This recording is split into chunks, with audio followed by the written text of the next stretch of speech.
Was اور نصیحتیں، لفظ لفظ حکمتیں، ابر علم و آگہی سے برستی بارشیں، شرع کے امور سے، دین کے شعور سے، قلب و ذہن جگمگاتے ہیں سچ کے نور سے۔ خطبہ جمعۃ المبارک،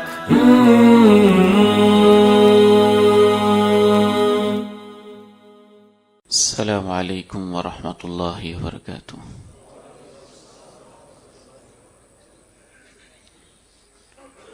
الحمد للہ نحمده ونستعینه ونستغفره ونعوذ باللہ من شرور انفسنا ومن سیئات اعمالنا، اشہد ان لا الہ الا اللہ وحدہ لا شریک له، وأشهد أن محمدا عبده ورسوله صلى الله عليه وعلى آله وصحبه وسلم۔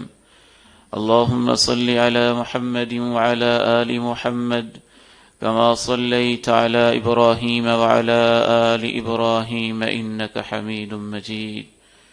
اللهم بارك على محمد وعلى آل محمد كما باركت على إبراهيم وعلى آل إبراهيم إنك حميد مجيد۔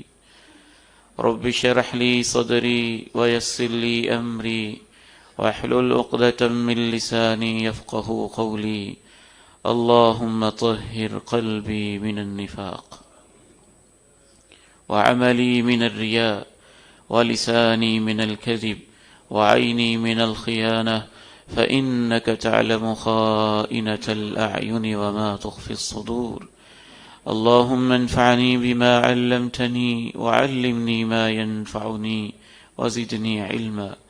أما بعد، فإن خير الحديث كتاب الله، وخير الهدي هدي محمد صلى الله عليه وسلم، وشر الأمور محدثاتها، وكل محدثة بدعة، وكل بدعة ضلالة، وكل ضلالة في النار۔ أعوذ بالله السميع العليم من الشيطان الرجيم، من همزه ونفخه ونفثه، بسم الله الرحمن الرحيم۔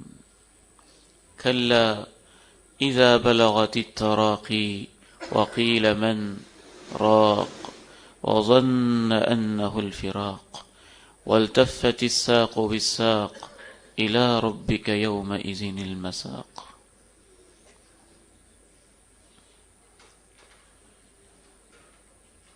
انتہائی قابل احترام بھائیوں، بہت ہی عزت کے لائق میرے سفید ریش بزرگوں، اور بہت ہی قابل شفقت میرے عزیزوں،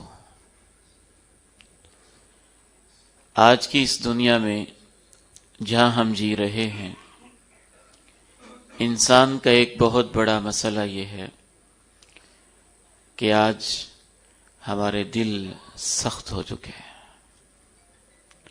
دلوں کی ایک پوری دنیا ہے، کبھی اس پہ زنگ لگتا ہے، انسان توبہ نہ کرے تو داغ دھبے ہو جاتے ہیں، انسان پھر بھی توبہ نہ کرے تو یہ پورے کا پورا اندر سے تاریک اور سیاہ ہو جاتا ہے، انسان پھر بھی توبہ نہ کرے تو اس کے اوپر پردے چڑھ جاتے ہیں، انسان پھر بھی توبہ نہ کرے تو اس کے اوپر تالے لگ جاتے ہیں، اور انسان پھر بھی توبہ نہ کرے تو پھر دلوں کے اوپر مہر لگ جاتی ہے، اور جب مہر لگ جاتی ہے پھر ہدایت کے دروازے بند ہو جاتے ہیں۔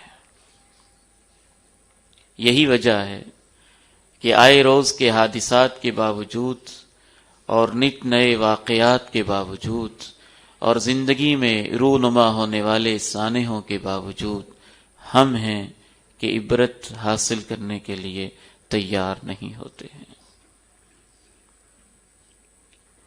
اس کا ایک حل ہوتا ہے اپنی آخرت اور اپنی موت کو یاد کرنا، اس سے دل نرم ہوتے ہیں، گداز ہوتے ہیں، اللہ کے ذکر کی طرف، یاد الہی کی طرف مائل ہوتے ہیں۔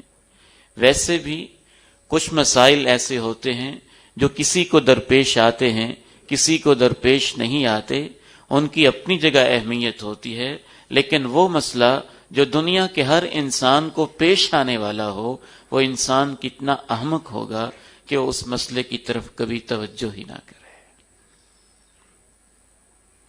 سفر آخرت کے حوالے سے ہمارا آج کا یہ خطبہ جمعۃ المبارک اللہ تعالیٰ کی توفیق سے سفر آخرت جہاں سے شروع ہوتا ہے وہ تو ہماری زندگی ہی سے شروع ہو جاتا ہے، لیکن برزخ کا جہاں سے شروع ہوتا ہے اسے ہم موت کہتے ہیں۔ اس کی حقیقت کیا ہے؟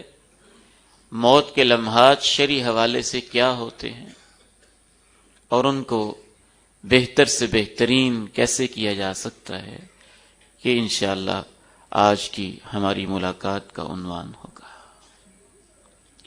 کتنی بد نصیبی کی بات ہے کہ جو معاشرہ قرآن کو ماننے والا ہے، دین اسلام پہ کھڑا ہوا ہے، آخرت پہ ایمان رکھتا ہے۔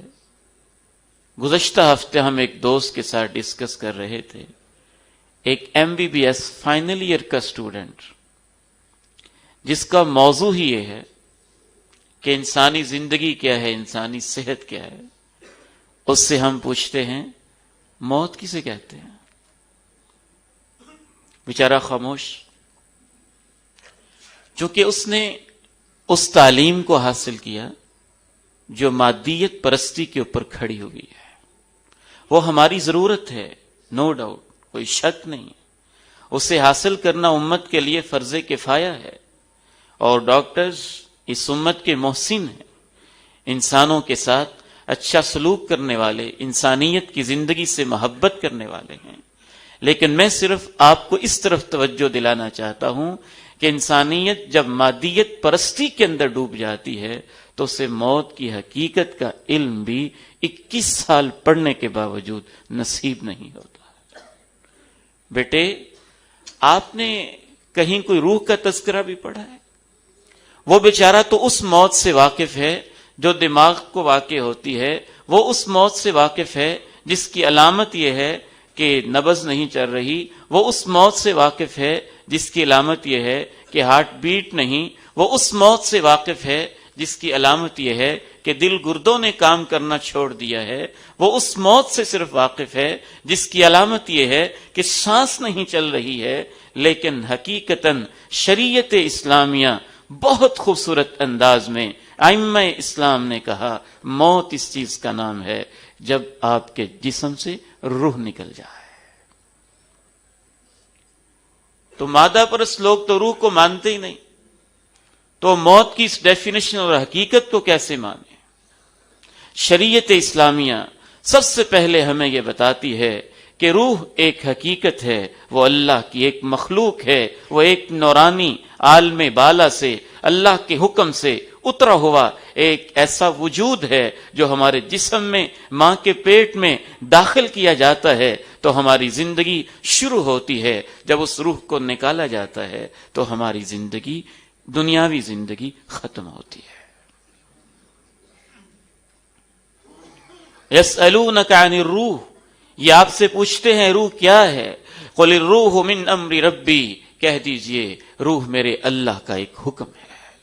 وما اوتیتم من العلم الا قلیلا، تم ساری زندگیاں بھی کھپا لو، تمہارے پاس علم بہت تھوڑا ہے، اس لیے تم روح کی گہرائی کو نہیں سمجھ سکتے ہو۔ اس لیے ہمارا یہ عقیدہ ہے روح اللہ کی ایک مخلوق ہے، اللہ رب العزت نے اسے پیدا کیا ہے۔ جس طرح سے گلاب کے پھول کے اندر اس کی خوشبو ہوتی ہے، جس طرح سے پانی کے اندر تراوت ہوتی ہے اور اس کی خاصیات ہوتی ہیں، جس طرح سے زیتون کے پودے کے اندر اس کا تیل موجود ہوتا ہے، اور جس طرح سے آپ کی ان لائٹوں کے اندر بجلی اور انرجی موجود ہوتی ہے، بالکل اسی طرح ہر وہ چیز جس کو اللہ نے زندگی دی ہے اس کے اندر اللہ نے ایک روح پیدا کی ہوئی، وہ اللہ کے حکم سے وجود میں آتی ہے۔ رحم مادر کے اندر تقریباً 4 ماہ کا عرصہ جب گزر جاتا ہے تو فرشتے کو اللہ بھیجتے ہیں اور اس کے اندر وہ روح پھونکتا ہے اور اسی وقت ہی لکھ دیتا ہے کتنی دیر تک روح اس کے اندر موجود رہے گی، اسی وقت ہی فیصلہ کر دیا جاتا ہے، اور جو اللہ نے وقت لکھا ہوتا ہے اس وقت پہ اس روح کو نکال لیا جاتا ہے۔ آئیے موت کیا ہے قرآن کی روشنی میں اس کو سمجھیں۔ قرآن حکیم نے جو جو نقشے کھینچے ہیں ان پر ہمارا ایمان ہے، اسی سے ایمان کو تازگی ملتی ہے۔ ایک مقام پہ اللہ تعالیٰ کہتے ہیں کَلَّا إِذَا بَلَغَتِ التَّرَاقِي وَقِيلَ مَنْ راق وظن أنه الفراق والتفت الساق بالساق إلى ربك يومئذ المساق۔ خبردار وہ نہیں جیسے تم سمجھتے ہو، حقیقت یہ ہے اذا بلغت التراقی، جب روح نکلتے نکلتے تمہارے حلق تک پہنچ جائے گی۔ تراقی ترقوہ کی جمع ہے۔ یہ جو ہنسلی کی ہڈی ہوتی ہے نا، یہ جو دو ہڈیاں ہمارے گلے کے قریب سینے کے اوپر یوں بڑی ہوتی ہیں، اس کو تراقی کہتے ہیں۔ روح جب یہاں تک پہنچ جائے گی، اسی کی روشنی میں مفسرین لکھتے ہیں کہ جب موت کا وقت آتا ہے تو روح نکلنی شروع ہو جاتی ہے، پاؤں سے نکالی گئی، ایڑی سے نکالی گئی، ٹخنوں سے نکالی گئی، پنڈلی سے نکالی گئی، گھٹنے سے نکالی گئی، رانوں سے نکالی گئی، جسم کے انگ انگ ایک ایک حصے سے نکالی گئی۔ نکلتے نکلتے روح یہاں تک آ جاتی ہے۔ جب یہاں تک آ جاتی ہے ایک آواز سی آتی ہے، اس کو غرغرہ کہتے ہیں۔ اس وقت انسان عالم برزخ میں پہنچ جاتا ہے، موت کے فرشتے اس کو دکھائی دینا شروع ہو جاتے ہیں، اور یہی وہ وقت ہوتا ہے جب توبہ کا دروازہ بند ہو جاتا ہے۔ کیونکہ اس وقت تو وہ عالم غیب کو دیکھنے لگا، جس پر ایمان لانا تھا اب وہ نظر آنے لگے۔ اس وقت تو فرعون بھی ایمان لے آتا ہے، اور وہ بھی کہتا ہے کہ میں اس رب پہ ایمان لے آیا ہوں جو موسیٰ کا رب ہے۔ دنیا کا ہر کافر، دنیا کا ہر ملحد، دنیا کا ہر بے ایمان، دنیا کا ہر ظالم، دنیا کا ہر فاسق و فاجر اس وقت پکار پکار کے کہتا ہے کہ اللہ اب میں نے تجھے مانا، مجھے ایک دفعہ واپس تو بھیجے۔ کَلَّا إِذَا بَلَغَتِ التَّرَاقِي وَقِيلَ مَنْ راق وظن أنه الفراق والتفت الساق بالساق إلى ربك يومئذ المساق۔ وہ حلق تک پہنچی، وظن أنه الفراق، انسان کو یقین ہو گیا کہ اب جدائی کا وقت آ گیا ہے۔ خاص طور پہ اللہ نے کہا کہ انسان کی اس وقت فیلنگز یہ ہوتی ہیں کہ جو میں ساری دنیا کماتا رہا، اس سے جدائی، جن کے لیے ساری زندگی جیتا رہا، میرے معصوم بیٹے، میری معصوم بیٹیاں، میری چہیتی بیوی، میری لاڈلی بیٹیاں، میری شفقت محبت کرنے والی ماں، پیار اور الفت کرنے والا باپ، میرے دوست، میرے احباب، میری پوری کی پوری کمائی، میری فیکٹریاں، میری ملیں، میرے سارے کے سارے بزنس اور کاروبار، میرے سارے کے سارے آفیسز اور افسر شاہی، جو کچھ میں کرتا رہا، وَظَنَّ أَنَّهُ الْفِرَاقُ، اسے یقین ہو گیا کہ اب جدائی ہونے والی ہے۔ وَالْتَفَّتِ السَّاقُ بِالسَّاقِ، پنڈلی کے اوپر چڑھ گئی، پنڈلی کے اوپر چڑھ گئی۔ مجھے وہ منظر کبھی نہیں بھولتا جب میں نے اپنے ماں جی کی موت کو بڑے قریب سے دیکھا۔ اس وقت مجھے یہ آیت یاد آ رہی تھی، کبھی پنڈلی اٹھاتے تھے، کبھی نیچے رکھتے تھے، کبھی اٹھاتے تھے کبھی نیچے رکھتے تھے، اس سے اندازہ ہوتا ہے کہ یہاں سے روح نکلنے کا شاید آغاز ہو رہا ہے۔ اس کا احساس میت کو یہ ہوتا ہے، اس کی پنڈلیوں پہ ایک بوجھ، تکلیف، اس کا احساس ہوتا ہے۔ تبھی تکلیف ہر مرنے والے انسان کو ہوتی ہے۔ اس لیے موت کو قرآن مجید نے ایک مصیبت کہا ہے، مصیبت الموت، پریشانی، دکھ، الم۔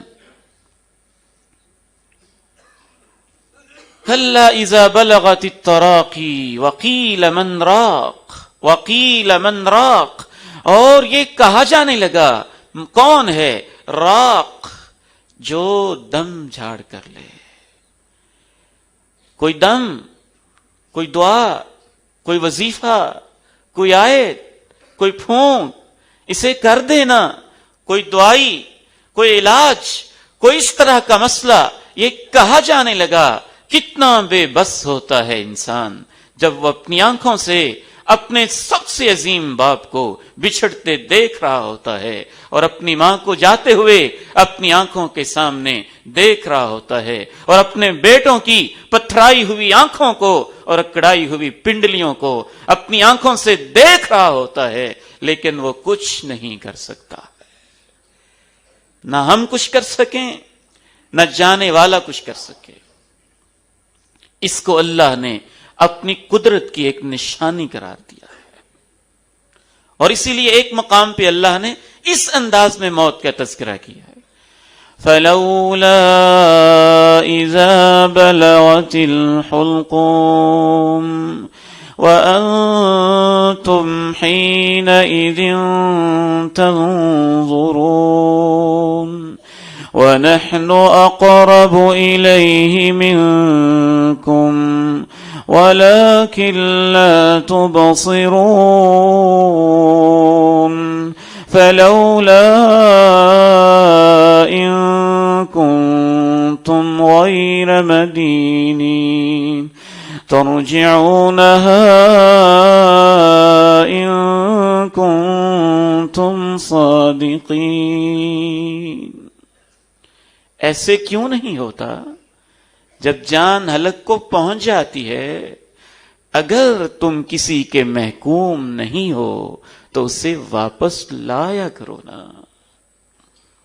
آج ہمارے نوجوان بیٹے بے دینی کی طرف جا رہے ہیں، بے ایمانی کی طرف قدم بڑھا رہے ہیں۔ کتنی ہی ایسی یونیورسٹیز ہیں جہاں یہ فیشن ہو چلا ہے، بچوں سے پوچھا جائے تمہارا مذہب کیا ہے، وہ جواب دیتے ہیں ایکس مسلم، میں کبھی مسلمان ہوتا تھا اب نہیں ہوں۔ اللہ کا قرآن ان کو چیلنج کرتا ہے۔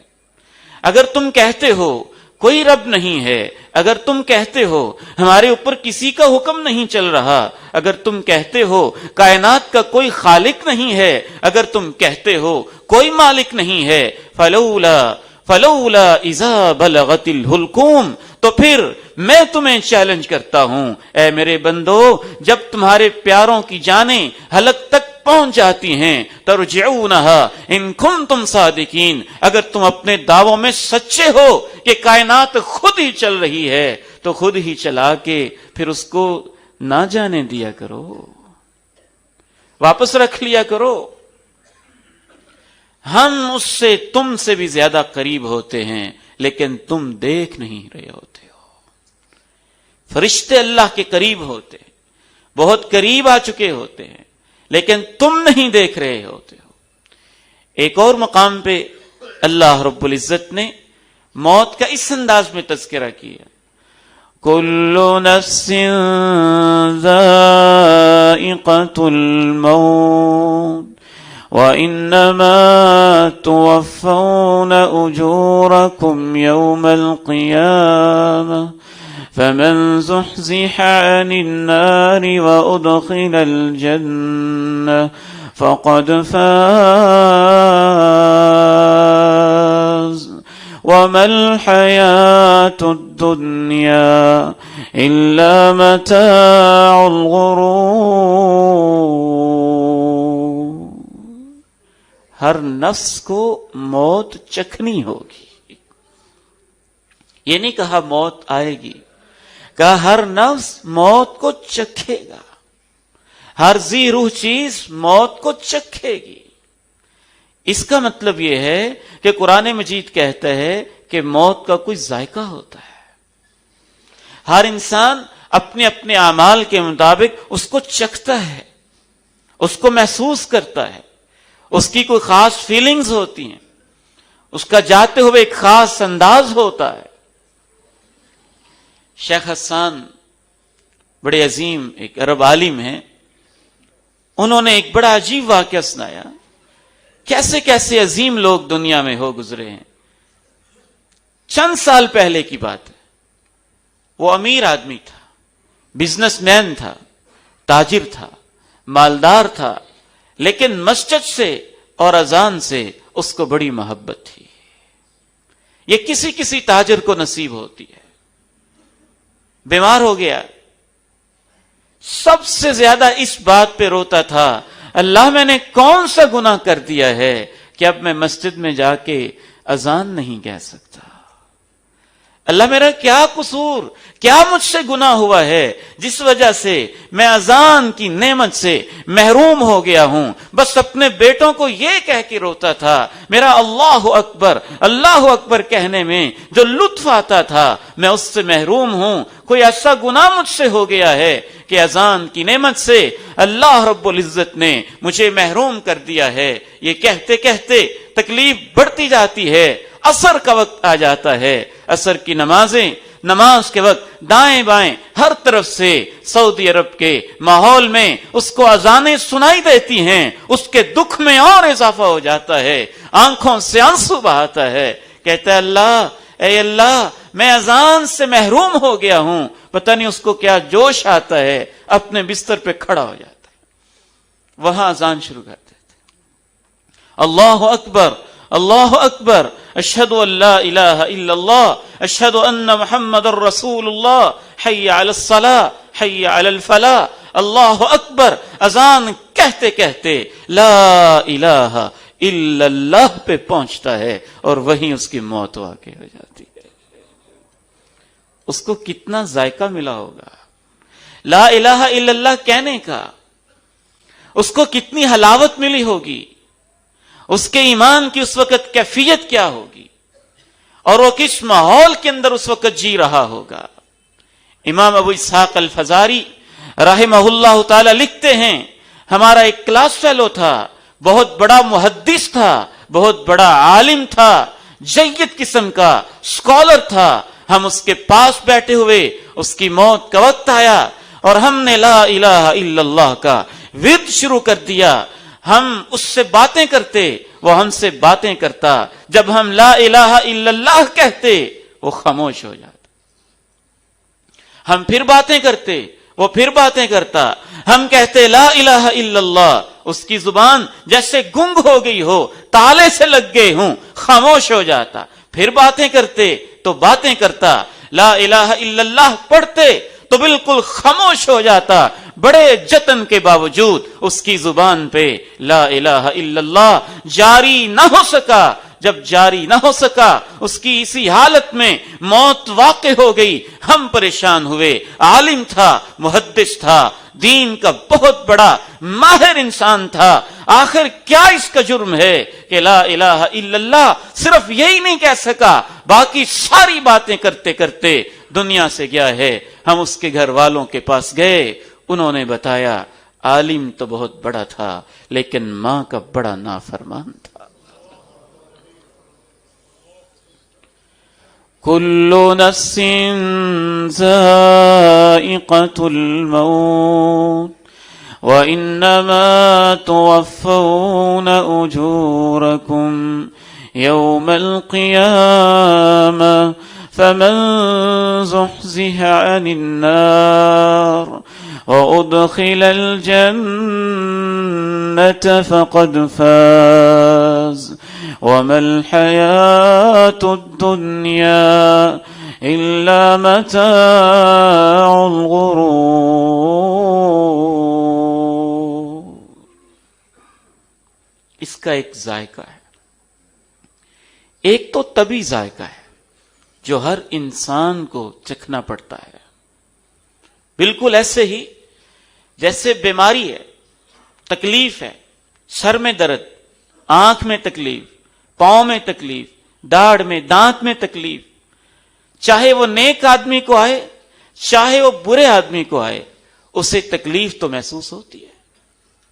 چاہے وہ متقی انسان کو آئے چاہے وہ فاسق و فاجر انسان کو آئے، تو موت کا ایک ذائقہ تو وہ ہے جو نیچرل ہے اور بالکل طبیعی ہے. وہ بندہ مومن، بندہ کافر، وہ متقی، فاسق و فاجر، وہ ایک مسلم اور غیر مسلم، حتیٰ کہ اللہ کے پیارے نبی علیہ الصلاۃ والسلام بھی ہوں تو ایک درجہ کی تکلیف کا احساس ان کو بھی ہوتا ہے.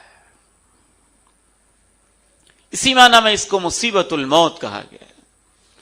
اللہ کے پیارے نبی علیہ الصلاۃ والسلام بستر پہ لیٹے ہیں، آپ کے رب کے پاس جانے کا وقت ہے اور آپ کے پاس ایک پیالہ رکھا ہے، اس میں آپ اپنا ہاتھ بھگو رہے ہیں، چہرہ مبارک پہ لگا رہے ہیں اور ساتھ ساتھ کہہ رہے ہیں ان للموت سکرات، ان للموت سکرات، ان للموت سکرات. کوئی شک نہیں، موت کی بے ہوشیاں ہوتی ہیں، موت کی غشیاں ہوتی ہیں. یہ اس کا طبیعی ذائقہ ہے. جیسے ایک سخت تکلیف کی وجہ سے انسان غشی کی کیفیت اور نیم بے ہوشی کی کیفیت اس کے اوپر طاری ہو جاتی ہے. کچھ اس کا دنیا سے بھی تعلق ہے، کچھ وہ آخرت میں بھی پہنچ چکا ہے.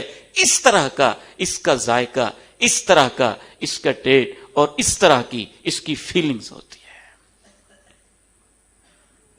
سیدہ فاطمہ زہرا رضی اللہ تعالی عنہا و ارضاہا، جنت کی شہزادی اور جنت کی نوجوان خواتین کی سردار، اپنے ابا جان کے پاس بیٹھی ہوئی ہیں، دونوں جہانوں کے سردار کے پاس بیٹھ کے اس تکلیف کو دیکھتی ہیں تو آپ فرماتی ہیں واہ کرب ابا، ہے ابا جان آپ کو کتنی تکلیف ہو رہی ہے. اللہ کے پیارے نبی ارشاد فرماتے ہیں لا کرب علی ابی کا بعد اليوم، یہ تمہارے ابا جی کی آخری تکلیف ہے، اس کے بعد کبھی کوئی تکلیف نہیں ہوگی.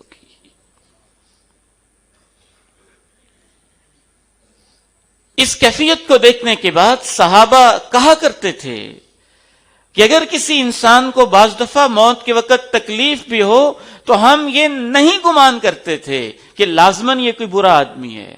بعض دفعہ موت کی تھوڑی سی جو طبی تکلیف ہے اس کے ذریعے سے اللہ اپنے نیک بندے کے درجے کو بہت بلند کر رہا ہوتا ہے. پیغمبر دو جہاں، آقائے نامدار، دونوں جہانوں کے سردار کو تو جنت کے اندر وہ مقام ملنا ہے جو اللہ نے کسی اور نبی کے لیے بھی نہیں رکھا ہوا ہے. تو موت کی ایک تو طبی تکلیف ہوتی ہے، بالکل ایسے جیسے کسی بیماری کی ہوتی ہے، بخار کی ہوتی ہے، پین کی ہوتی ہے، درد کی ہوتی ہے، وہ ہر انسان کو کسی نہ کسی حد تک محسوس ہوتی ہے. اور اس میں بھی بندہ مومن کے لیے وہ اللہ کی طرف سے رحمت ہوتی ہے یا اس کی وجہ سے بہت سارے گناہ معاف ہو جاتے ہیں. اگر بہت نیک بندہ ہے تو اس تکلیف کی وجہ سے اللہ رب العزت جنت میں اس کے درجات کو بہت بلند کر دیتا. دوسرا ذائقہ وہ ہوتا ہے جو روحانی طور پر بندہ مومن کے لیے اور ہوتا ہے اور کافر کے لیے اور ہوتا ہے. ایک طبی ذائقہ وہ سب کے لیے ملتا جلتا ہو سکتا ہے. ایک طبی تکلیف تو ہر انسان کو کچھ نہ کچھ جیسے ایک بیماری کی ہوتی محسوس ہوتی ہے، لیکن ایک دوسری کیفیت جو روحانی طور پر ہوتی ہے وہ بندہ مومن کے لیے اور ہوتی ہے اور بندہ فاسق و فاجر کے لیے اور ہوتی ہے. طبی طور پر انسان کی کیفیت، ہر انسان کی کیفیت تقریباً قرآن مجید کی روشنی میں موت کو مصیبت الموت کہا گیا، دکھ ہے. قرآن مجید نے اس کا دوسرا نام سکرات الموت رکھا ہے، موت کی غشیاں، موت کی بے ہوشیاں. قرآن مجید میں تیسرا نام اس کا ملتا ہے غمرات الموت. موت کے اندر جیسے کوئی ڈبکیاں گہری جگہ پہ کہیں ڈوب گیا ہو اور غشی کی کیفیت میں ہو، بالکل ایسے آپ کہہ سکتے ہیں جیسے نیم بے ہوشی کی، نیم نیند کی، غنودگی کی کیفیت ہوتی ہے، اونگ کی کیفیت ہوتی ہے. انسان پہ طاری ہو رہی ہوتی ہے، اور قرآن مجید سے یہ محسوس ہوتا ہے کہ بندے کو اس نیم بے ہوشی کے اندر اپنی زندگی کی ماضی بہت یاد آ رہی ہوتی ہے۔ میں نے اپنی بہنوں سے کیا سلوک کیا، میں نے اپنے بھائیوں سے کیا سلوک کیا، میں نے اپنے ماں باپ کے ساتھ کیا کیا، میں نے اپنے رب کے ساتھ کیا کیا، میں نے اپنے رسول کے ساتھ کیا کیا، میں نے اپنے ساتھ کیا کیا، میں نے اپنے ہمسایوں کے ساتھ کیا کیا۔ اس نیم بے ہوشی کے اندر انسان موت کا سفر شروع کرنے سے پہلے وہ سارے منظر اس کو نگاہوں کے سامنے تیر رہے ہوتے ہیں۔ اور یہی وجہ ہے کہ اکثر و بیشتر پھر اس وقت انسان کی خواہش ہوتی ہے، وہ کہتا ہے میرے بیٹوں کو بلاؤ، میرے بھائیوں کو بلاؤ، میری بہنوں کو بلاؤ، میری ماں کو بلاؤ، میرے باپ کو بلاؤ، یوں ہاتھ جوڑ کے کہتا ہے میرے جانے کا وقت ہے، مجھے معاف کر دے۔ لیکن یہ بیوقوفوں کا کام ہوتا ہے، معافی کو اتنا مؤخر کرنا کہ اس وقت جب توبہ کے دروازے بند ہو گئے اور آپ کی جان حلق کے قریب پہنچنے لگی اور موت کی علامات آپ کے اوپر ظاہر ہونے لگیں، اب آپ معافیاں مانگنے لگے۔ اللہ کے پیارے نبی علیہ الصلوۃ والسلام ارشاد فرماتے ہیں من كانت له عند اخيه مظلمه من عرض او شيء فليتحلله منه اليوم، جس کسی نے اپنے بھائی پہ کوئی ظلم کیا ہو، حق دبایا ہو، زمین کھائی ہو، وراثت کھائی ہو، بہنوں کے حق، ماں کے حق، باپ کے حق، بندوں کے حق غصب کر کے بیٹھا ہو، میں تمہارا پیغمبر کہتا ہوں اسے چاہیے کہ آج اس سے معاف کروائے۔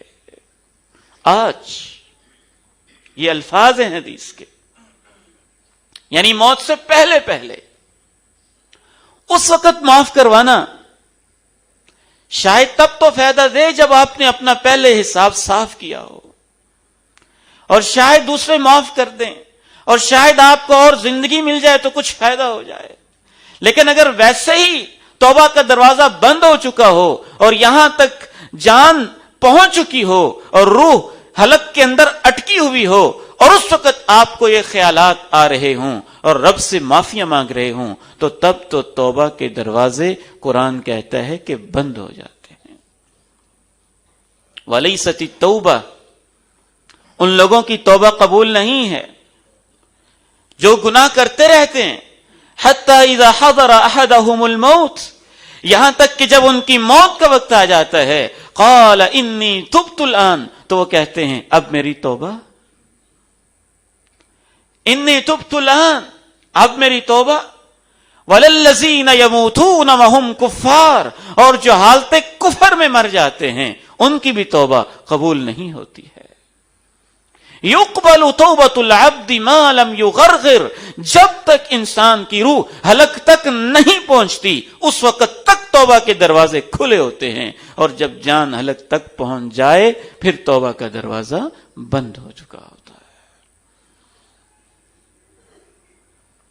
اسی لیے اللہ تعالیٰ نے دونوں منظر بھی بیان کر دیے کہ جو علیحدہ علیحدہ ذائقے ہوتے ہیں وہ کیسے ہوتے ہیں۔ یہ ذرا سورہ النازعات سماعت کیجئے، اس پہ اللہ تعالیٰ نے دو علیحدہ علیحدہ موت کے نقشے کھینچے۔ وَالنَّازِعَاتِ غَرْقًا وَالنَّاشِطَاتِ نَشْطًا وَالسَّابِحَاتِ سَبْحًا فَالسَّابِقَاتِ سَبْقًا فَالْمُدَبِّرَاتِ أَمْرًا، قسم ہے ان فرشتوں کی جو آرام سے گرہ کو کھول دیتے ہیں، اور قسم ہے ان فرشتوں کی بھی جو ڈوب کر اور کھینچ کر نکالتے ہیں۔ اس کی تفسیر میں مفسرین نے لکھا ہے کہ یہ موت کے وقت فرشتوں کے دو منظر ہیں، جب بندہ فاسق و فاجر اور ظالم و کافر اور بے ایمان و ملحد جا رہا ہوتا ہے اسے محسوس ہوتا ہے سب کچھ یہاں دھرے کا درا رہ گیا. وَبَدَا لَهُم مِّنَ اللَّهِ مَا لَمْ يَكُونُوا يَحْتَسِبُونَ. انہوں نے تو کبھی سوچا ہی نہیں تھا کہ روح نکلنے کا نام موت ہے. وہ تو کہتے تھے بس دماغ کے خلیات کو کچھ ہو جاتا ہے, وہ سیلز ڈیڈ ہو جاتے ہیں, یا دل ساتھ نہیں دیتا ہے, یا نبض ساتھ چھوڑ جاتی ہے, بندہ مر جاتا ہے, نہ آخرت نہ کچھ, بس مولویوں کی باتیں. انہوں نے تو کبھی سوچا ہی نہیں تھا کہ روح کا ایک پورا جہان ہوتا ہے. پھر ان کی روح جب چھپنے لگتی ہے فرشتوں کو دیکھ کے, تو پھر فرشتے ان کو چہروں اور پیٹھوں پہ مار مار کے ان کی روح نکال رہے ہوتے ہیں. یہ دونوں الگ الگ ذائقے سب سے خوبصورت اور جامع اس ہستی نے بیان کیے جو الصادق المصدوق علیہ الصلوۃ والسلام ہے. وما ينطق عن الهوى ان هو الا وحی یوحى. وہ اللہ کی وحی کے بغیر کوئی لب ہلاتے نہیں, کوئی لفظ بولتے تک نہیں ہیں. حضرت براء ابن عازب رضی اللہ تعالی عنہ بیان کرتے ہیں کہ ایک صحابی کا جنازہ تھا اور ہم جنازہ پڑھ کے فارغ ہو کے اسے قبرستان میں لے گئے. جب قبرستان میں پہنچے ابھی قبر تیار نہیں ہوئی تھی. اللہ کے پیارے نبی علیہ السلام انتظار کے لیے قبرستان میں تشریف فرما ہوئے. آپ نے اپنے ہاتھ میں ایک تنکا پکڑ لیا اور اس تنکے کو زمین کے اوپر یوں اس سے لکیریں لگانے لگے جیسے بندہ زیادہ غور و فکر اور سوچ میں پڑا ہو تو اس طرح کرنے لگ جاتا ہے. آپ ایسے کرنے لگے اور آپ نے پھر اپنے صحابہ سے کہا, اے میرے صحابہ, ہم عذاب قبر سے اللہ کی پناہ طلب کرتے ہیں. تب آپ نے کہا, ان العبد المومن اذا كان في اقبال على الاخرة وادبار من الدنيا. بندہ مومن جب آخرت کا سفر شروع کر رہا ہوتا ہے اور اس کی دنیا کا سفر ختم ہو رہا ہوتا ہے, نزلت الیہ ملائکۃ بیض الوجوہ, تو اس کے پاس سفید نورانی چہروں والے کأن وجوہہم الشمس, جیسے سورج کی روشنی ہے ان کے چہرے ایسے چمک رہے ہوتے ہیں. وہ فرشتے بندہ مومن کے پاس آ جاتے ہیں. آ کے کیا کرتے ہیں؟ یجلسون منہ مد البصر, جہاں تک بندے کی نگاہ پہنچتی ہے وہاں تک فرشتے بیٹھ جاتے ہیں. نورانی چہرے, خوبصورت. بعض ہمارے اسلاف کہا کرتے تھے اگر بندہ مومن کے لیے صرف مرتے ہوئے یہی نعمت ہو کہ اتنے خوبصورت نورانی ہنستے مسکراتے نورانی چہروں والے فرشتوں کو دیکھ لے تو اللہ کی طرف سے یہ ایک انعام ہی کافی ہے. کیسے روح کو تازگی ملتی ہے. کسی محبت کرنے والے اعلی نورانی ہستی کو دیکھ لیں تو انسان کو کتنی لذت ملتی ہے. یہ موت کی علیحدہ لذت ہے, اس مرنے کی علیحدہ لذت ہے. یہ بندہ مومن کو نصیب ہوتی ہے.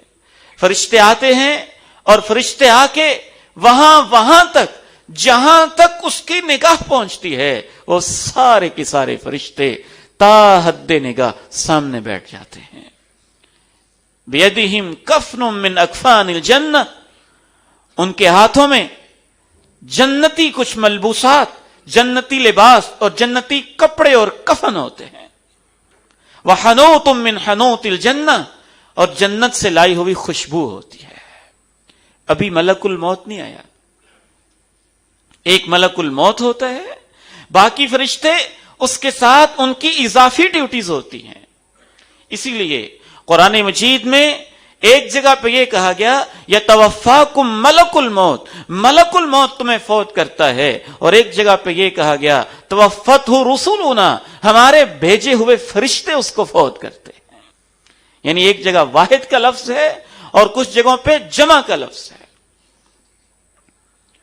اور اسی لیے اللہ کے پیارے نبی علیہ السلام نے اس حدیث میں وضاحت کے ساتھ بیان کیا یہ باقی فرشتے ہوتے ہیں جو ملک الموت کے ساتھ جن کی ڈیوٹیز ہوتی ہیں. انہوں نے جنت کے کپڑے ہاتھ میں اٹھائے ہوئے ہیں، جنت کی خوشبوئیں ہاتھ میں لی ہوئی ہیں، اور ان کے چہرے سورج کی طرح چمک رہے ہیں، دمک رہے ہیں۔ جہاں جہاں تک اس بندہ مومن کی نگاہ پہنچتی ہے وہاں وہاں تک بیٹھ جاتے ہیں، اور بیٹھ کے بندہ مومن کو کہتے ہیں السلام علیکم۔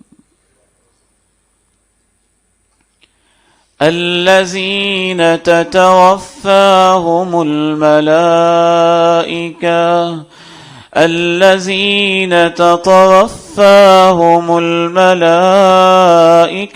طیبین یقولون سلام۔ وہ لوگ جن کو فرشتے اس حالت میں فوت کر رہے ہوں کہ وہ پاک لوگ ہوں، فرشتے ان سے کہتے ہیں سلام سلام سلام۔ میرے والد محترم اللہ ان کو جنت میں اعلی مقام نصیب فرمائے، ان کے ایک دوست تھے، ایک مسجد میں اعزازی اللہ کے دین کا کام کرنے والے امام بھی تھے، خطیب بھی تھے، چھوٹے موٹے ذمہ دار بھی تھے۔ ان کی موت کا وقت آیا، ان کے بیٹے پاس بیٹھے ہوئے تھے، ان کے بیٹے نے خود مجھے یہ بات سنائی، کہتا ہے کہ ہم پاس بیٹھے ہوئے تھے اور وہ یوں کر رہے تھے جیسے مصافحہ کر رہے، اور اپنے بیٹوں سے کہہ رہے تھے بیٹا تم دیکھ نہیں رہے آسمانوں سے بہت زیادہ پرندے اتر رہے ہیں، ادھر سے اتر رہے ہیں اور قطار بنا کے ادھر جا رہے ہیں۔ کہتے ہیں ہم سوچ میں پڑ گئے کہ ہمیں تو کچھ دکھائی نہیں دے رہا، آپ کیا کہہ رہے ہیں، آپ کیا کہہ رہے ہیں؟ پھر اللہ کا ایک نیک بندہ کوئی عالم آیا، انہوں نے اپنی پریشانی کا اظہار کیا کہ بابا جی مسلسل یوں کہہ رہے ہیں۔ انہوں نے کہا مبارک ہو، میرے اندازے کے مطابق یہ اللہ کے فرشتے ہیں، وہ ان کو سلام کہہ رہے ہیں، اور یہ ہاتھ ہلا ہلا کے ان کے سلام کا جواب دے رہے ہیں۔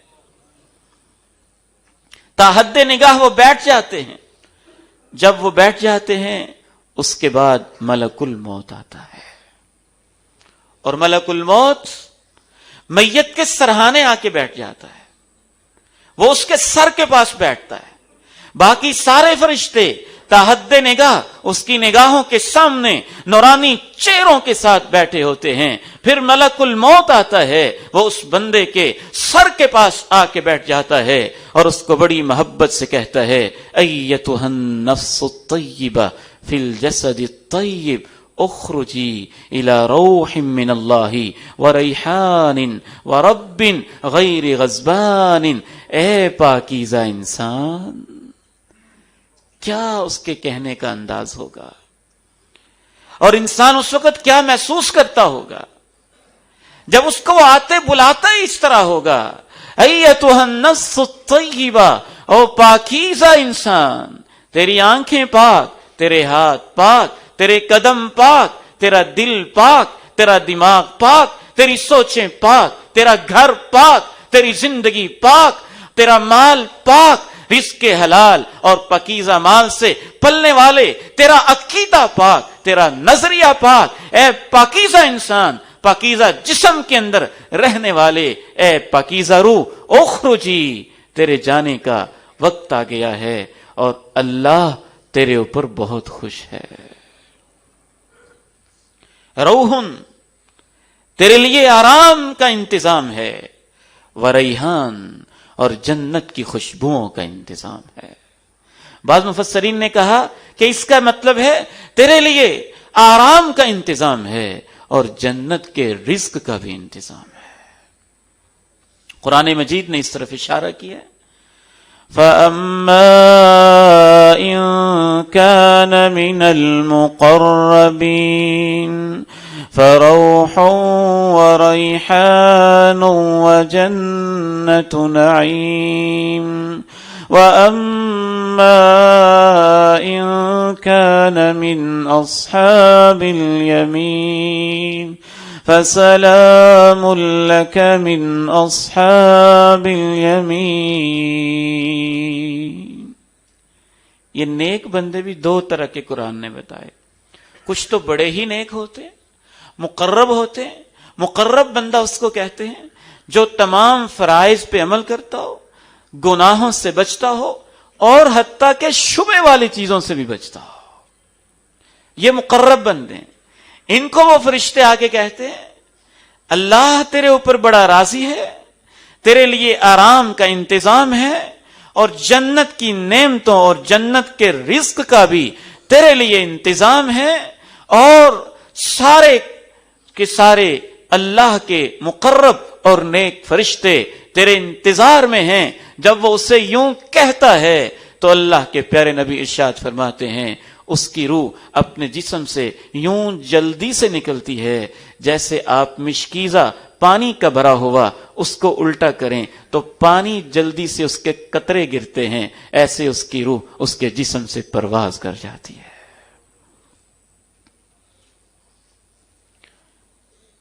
پل بھر کے لیے, پلک جھپکنے سے بھی شاید کم وقت کے لیے وہ روح ملک الموت کے ہاتھ میں رہتی ہے. پھر ملک الموت اپنی باقی ذمہ داریوں پہ روانہ ہو جاتا ہے, اور وہ روح وہ فرشتے لے لیتے ہیں جو ملک الموت کے ساتھ آئے ہوئے تھے اور تا حد نگاہ بیٹھے ہوئے تھے. اسی لیے قرآن مجید کی اس آیت کا ترجمہ بعض مفسرین نے یہ کیا ہے کلا اذا بلغت التراقی, آگاہ ہو جاؤ جب جان حلق تک پہنچے گی. وقیل من راقی, رقا یرقی ایک تو ہوتا ہے, اور ایک ہوتا ہے رقیہ یرقا, اس کا معنی چڑھنا ہوتا ہے. رقا یرقی کا معنی دم کرنا ہوتا ہے. بعض مفسرین نے کہا کہ لوگ کہہ رہے ہوتے ہیں دم کون کرے گا. وقیل من راق, اس آیت کی تفسیر میں بعض محدثین نے کہا کہ فرشتے آپس میں کہہ رہے ہوتے ہیں کہ کس نے اس کی روح کو لے کے اوپر جانا ہے. وہ جنت سے لائے ہوا کفن اور وہ جنت کی خوشبو اس کے اندر اس پاکیزہ روح کو لپیٹتے ہیں اور لپیٹ کے اوپر کی طرف لے جاتے ہیں. پہلے آسمان پہ پہنچتے ہیں, خوشبو اس کی پھیلی ہوتی ہے, آسمان کے سارے فرشتوں کو خوشبو آتی ہے, اور وہ پوچھتے ہیں کس پاکیزہ انسان کی روح آئی ہے کہ ہر طرف خوشبو بکھر گئی ہے. وہ اس کا خوبصورت نام لے کے بتاتے ہیں کہ فلاں فلاں کا بیٹا, یہ اس کی روح ہے. وہ جو صف اول کا نمازی تھا, اللہ کرے ہمارے لیے بھی کہا جائے, وہ جو دین کی باتیں کرتا تھا, وہ جو اللہ کی راہ میں خرچ کرتا تھا, وہ جو یتیموں بیواؤں کا سہارا بنتا تھا, وہ جو اپنے ماں باپ کی خدمت کرتا تھا, وہ جو اتنے نیکی کے کام کرتا تھا, خوبصورت ترین اس کے نام لے کے کہتے ہیں فلاں بندے کی روح ہے. اس آسمان کے مقرب فرشتے اس روح کو پروٹوکول دینے کے لیے ان فرشتوں کے ساتھ شامل ہو کر دوسرے آسمان تک الوداع کرنے جاتے ہیں. یہ وہی حدیث عرض کر رہا ہوں مسند احمد کی, حضرت براء ابن عازب اس کے راوی ہیں. یہ کوئی کہانی افسانے ادھر ادھر کی باتیں نہیں, پیغمبر کی باتیں ہیں, عالم برزخ کی باتیں تو ہم اپنی طرف سے کرنے کے مجاز ہی نہیں. یہاں پہ ایک بات عرض کر کے میں اجازت چاہتا ہوں, اور آئندہ انشاءاللہ دسمبر کے پہلے خطبہ جمعہ میں اس موضوع کو ہم جاری رکھیں گے. اس کا دوسرا پہلو آپ کے سامنے رکھیں گے. وہ جو جنت سے خوشبو لے کے آتے ہیں نا, بعض دفعہ بعض لوگوں کی وہ خوشبو دنیا والوں کو بھی محسوس ہوتی ہے. اور اس کے بہت زیادہ واقعات ہیں, بہت زیادہ واقعات. سید نذیر حسین محدث دہلوی رحمہ اللہ تعالیٰ کا ایک شاگرد تھا. گھروں میں اس دور میں کھانا لگا ہوتا تھا. وہ ایک گھر سے کھانا لینے جاتا ہے, دین کا وہ طالب علم, اور اس گھر کی ایک نوجوان دوشیزہ اس پہ فریفتہ ہو کے اسے برائی کی دعوت دیتی ہے.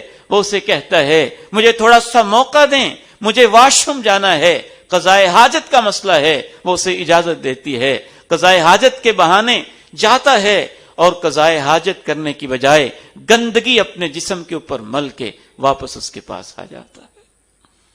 وہ دھکے دے کے گھر سے باہر نکال دیتی ہے. ٹھٹھرتی راتیں سردیاں تھیں، آ کے ٹھنڈے پانی سے نہاتا ہے، بیمار ہو جاتا ہے، اور اس بیماری کی حالت میں اللہ کے پاس چلا جاتا ہے. سید نذیر محدث دہلوی رحمہ اللہ کے بارے میں اس دور کے اکثر مورخین نے لکھا کہ جب اس کو قبرستان لے کے جاتے ہیں تو دہلی کے بازاروں میں دور دور تک اس کی خوشبو پھیل جاتی ہے. لوگ سید نذیر حسین محدث دہلوی سے پوچھتے ہیں کہ آپ کے شاگرد کی کیا نیکی تھی؟ سید صاحب فرماتے ہیں میرے خیال کے مطابق شاید اس کی یہ نیکی اللہ کو بڑی پسند آئی. اس نے اپنے آپ کو گندگی سے بچانے کے لیے جسم پہ گندگی ملی تھی اور اللہ نے اس کے عمل کو قبول کرتے ہوئے اس کی خوشبو کو دہلی کے بازاروں میں پھیلا دیا. بعض غسل دینے والوں کے کثرت سے واقعات ہیں، کثرت سے، جو بتاتے ہیں کہ ہم میت کو غسل دے رہے تھے اور ہمیں خوشبو محسوس ہوئی تھی. بعض لوگ واقعات گھڑ بھی لیتے ہیں. اللہ تعالی ہماری حفاظت فرمائے کہ اس موقع پر بھی انسان ان واقعات کو غلط استعمال کرے تو اس سے زیادہ بری سوچ اور سطحی سوچ کس کی ہو سکتی ہے. یہ وہ سچے واقعات ہیں جو تاریخ کے سچے لوگوں نے لکھے. مولانا اسحاق بھٹی نے اس واقعے کو اپنی کتاب میں لکھا. خود میرے والد محترم نے جو دہلی میں پڑھتے رہے یہ واقعہ مجھے سنایا. ان کی اگرچہ براہ راست سید صاحب سے ملاقات نہیں تھی لیکن ان کے شاگردوں سے ملاقات تھی. اللہ تعالیٰ سے دعا ہے وہ یہ خوشبو، یہ انجام اور موت کا یہ خوبصورت ذائقہ ہمیں بھی نصیب فرمائے. وآخر دعوانا ان الحمد للہ رب العالمین.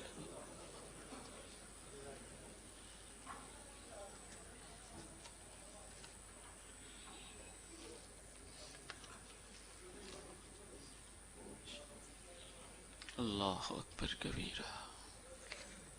الحمد لله نحمده ونستعينه ونستغفره ونعوذ بالله من شرور أنفسنا ومن سيئات أعمالنا. أشهد أن لا إله إلا الله وحده لا شريك له وأشهد أن محمدا عبده ورسوله صلى الله عليه وعلى آله وصحبه وسلم. اللهم صل على محمد وعلى آل محمد كما صليت على إبراهيم وعلى آل إبراهيم إنك حميد مجيد. اللهم بارك على محمد وعلى آل محمد كما باركت على إبراهيم وعلى آل إبراهيم إنك حميد مجيد. ربنا ظلمنا أنفسنا وإن لم تغفر لنا وترحمنا لنكونن من الخاسرين. ربنا آتنا في الدنيا حسنة وفي الآخرة حسنة وقنا عذاب النار. ربنا توفنا مسلمين وألحقنا بالصالحين. اللهم إنا نسألك شهادة في سبيلك واجعل موتنا في بلد رسولك. اللهم ارزقنا الحياة على الإسلام والممات على الإيمان واجعل آخر كلامنا لا إله إلا الله. ربنا تقبل منا إنك أنت السميع العليم وتب علينا إنك أنت التواب الرحيم. وصلى الله تعالى وسلم وبارك على النبي الأمين وعلى آله وصحبه أجمعين. آمين برحمتك يا أرحم الراحمين.